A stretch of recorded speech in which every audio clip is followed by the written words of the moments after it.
खाली करा. पटेलगर साहेबाला निलंबित केलंच पाहिजे.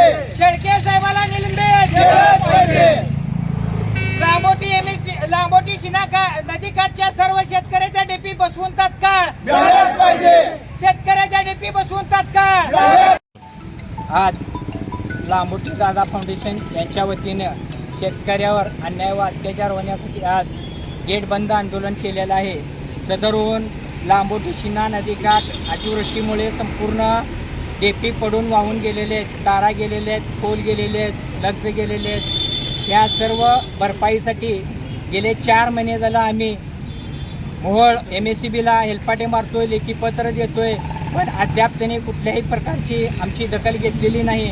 शेवटी आमचा अंत संपलेला आहे. शेतकऱ्याच्या हातातील पिकं वाळून चाललेले आहेत. त्यामुळं आम्ही सर्व शेतकऱ्यांनी आज गेट बंद आंदोलन केलेलं आहे. तरी मोहोळचे MSCBचे साहेब फक्त गोड बोलतात, टाळाटाळ करतात. त्यांना प्रत्यक्षात शेतकऱ्याचं काही देणं येणे नाही. AC ऑफिसमध्ये बसून त्यांचं हे काम चालू आहे. तरी आमच्यावरील अन्याय तात्काळ दूर करावा यासाठी आम्ही सर्व शेतकरी आज इथं उपोषणाला बसलो आहे.